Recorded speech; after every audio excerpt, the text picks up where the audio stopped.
Здравейте, скъпи приятели! Днес искам да ви покажа едно видео за медоносната пчела и по-точно за нейната генетика. Тя съществува на нашата земя от 100 милиона години и ние всички сме я виждали поне веднъж как лети от цвят на цвят и събира прашец и нектар. Но, какво може да ни каже генетиката? Генетиката може да ни каже много за биологията на пчелата. Може да ни каже по-добри техники за отглеждане на пчелите, селектиране на желани черти, генетично наследство и разнообразие. Дезоксирибонуклеиновата киселина или ДНК, тя бива два вида – митохондриална и ядрена. Митохондриалната се намира в цитоплазмата на всички живи клетки. Генетично тя се предава само от майките, а ядрената ДНК се намира в ядрото на живите клетки в хромозомите.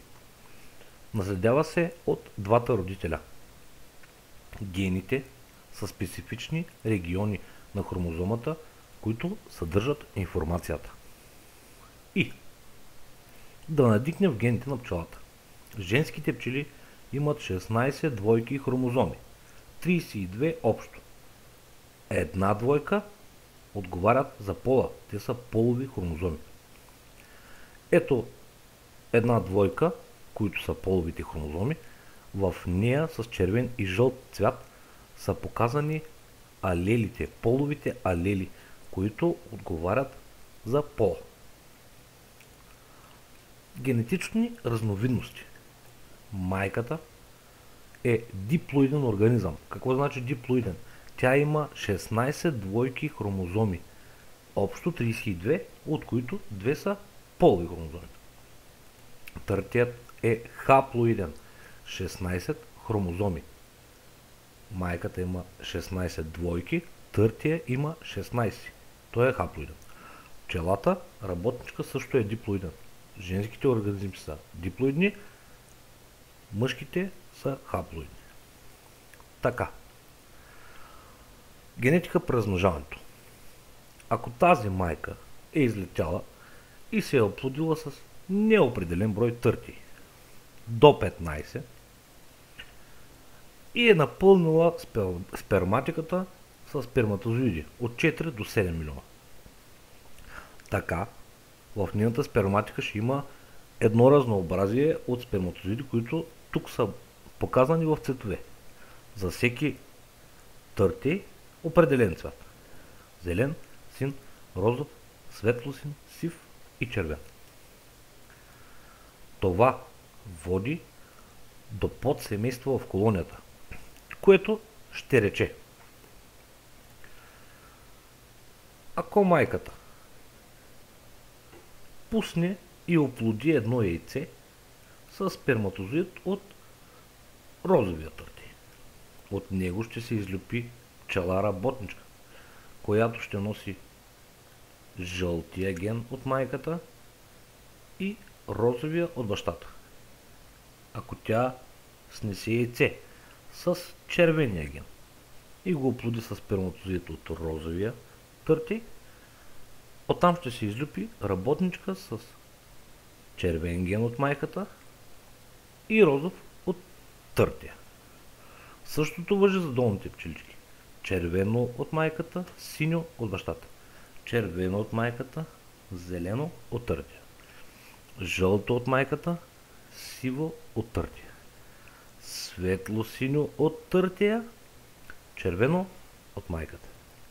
Което води до 5 нови подсемейства в тази колония. 6 пчели, 5 нови семейства. Защото тези две пчелички споделят бащата. Розовия алел идва от бащата, жълтия и червения от майката.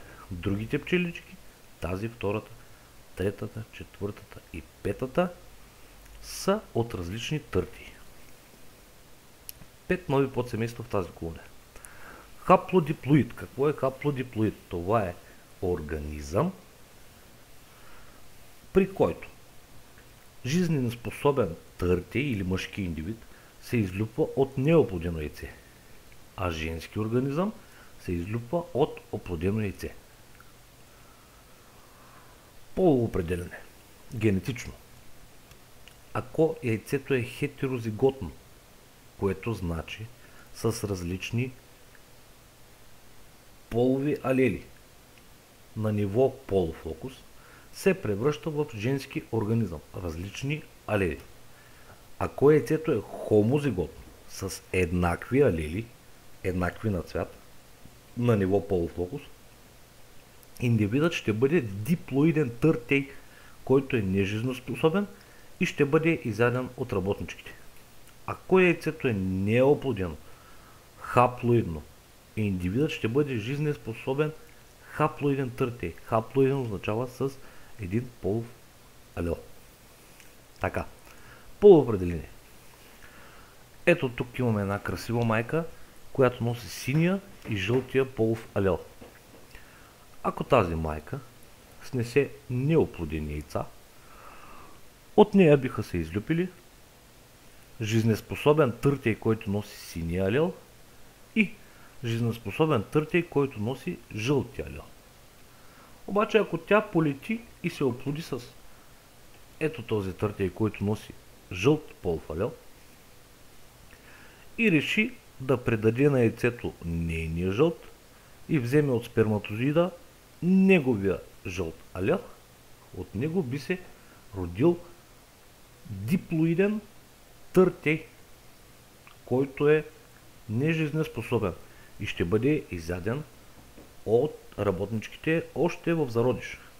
Това при нас в България се нарича пъстро или шарено пило. Тези дупчици, свободните, които се виждат в пилото, ние си мислим, че там има мед и така, обаче това може да се базира на генетиката. Но, въпреки че майката и търтия имат генетична близост, ако тя реши да даде синия алел и оплоди яйцето с неговия жълт алел от сперматозида, тя може да снесе яйце, от което ще се излюпи жизнеспособна работничка, въпреки генетичните сходности. По-добрият сценарий тук е, ако майката излети малко по-надалече и се оплоди с този търтей, който носи зеления алел, понеже няма да има генетично сходство, майката би снесла с всяко яйце, от всяко яйце би се излюпил жизнеспособен организъм. Както е показано долу, от плодените яйца ще се излюпят работнички с зелен и жълт полов алел и син и зелен полов алел, и неоплодените яйца, които тя ще снесе, ще се излюпят търтей с син алел и търтей с жълт алел. Така. Защо въобще да ни пука за това? Ето тук на снимката сперматика от девствена майка и сперматика от оплодена майка. Виждате, в сперматиката от девствената майка няма нищо, защото тя е девствена, не е оплодена, а сперматиката на оплодената майка е пълна с сперматозоиди. Ако нашата майка все пак е оплодена, излетяла е за кратко, оплодила се е с един търтей, не е било правилно оплождането и времето се е развалило, тя се е прибрала, пчелите са преценили, че тя е оплодена и повече не литва. Какво става?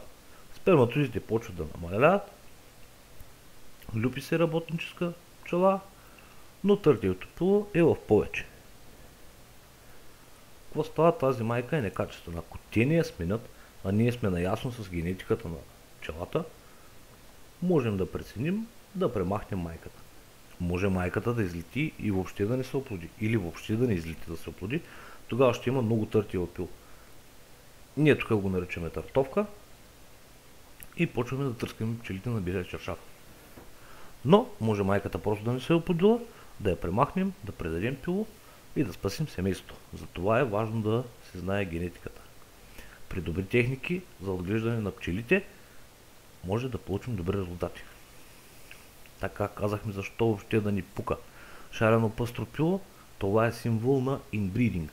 Inbreeding е от английски, означава вътрешно оплождане, това, което показах. Търтия и майката имат сходни белези. Затова се получава inbreeding. И в крайна сметка всичко е заради майката. Тя е майка на всички пчели в кошера, всички поведенчески и наследствени черти идват от нея. Тя и дъщерите й контролират половите нива в кошера. Стойността на майката е нейната биологична роля.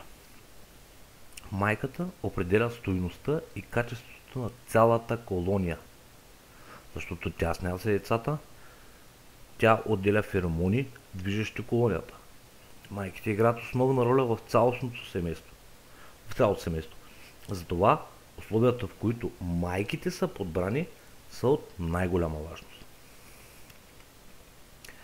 Какво друго освен гените? Освен гените, обмяната на веществата. Веществата, приети от обкръжаващите я пчели, а именно кърмачките, домашните и летящите пчели. Това биват миризми, това е антенален контакт и устен контакт. Вещества, приети при размяна на храна и вещества, съдържащи се в пчелния восък. Какво значи това? Ако кърмачките, които почистват майката и я хранят, се обърнат и, както виждате на долната снимка, приемат нектар от друга пчела.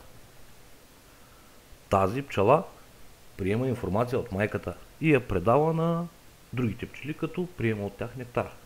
По този начин от майката информацията изтича навън. И пчелите знаят колко нектар, колко прашец и от колко вода има нужда цялото семейство. Когато пчелите отвънка влизат с нектар, прашец и вода, предават навътре веществата, също така отделения восък, тази информация достига до майката и майката по идващия отвън ресурс определя колко да снася. Какво друго значение за поведението на колонията? Околната среда. Околната среда е от огромно значение. Представете си, че вашите пчели са в ето тази горната снимка, в тази пустош, без значение каква е генетиката, без значение дали има инбридинг, без значение дали има пъстропило, тези пчели не биха били щастливи. Щастливи биха били на долната снимка, където има много работа, има чист въздух, има условия. Също така биха били щастливи и на тази снимка долу. Да са обърнати на правилно положение към слънцето, да имат гледка, да имат вода в близост. И не биха били щастливи в горните снимки, в тази светлина, в този прах и където работят машини и има жътва и така нататък. Дано съм бил полезен за вас. Моля, оценете видеото ми в коментарите долу от 1 до 6. По този начин ще ми помогнете да се развивам за следващото си видео. Също така натиснете лайк бутона, ако сте харесали клипа ми, и се абонирайте за канала ви, да се образоваме за пчелите.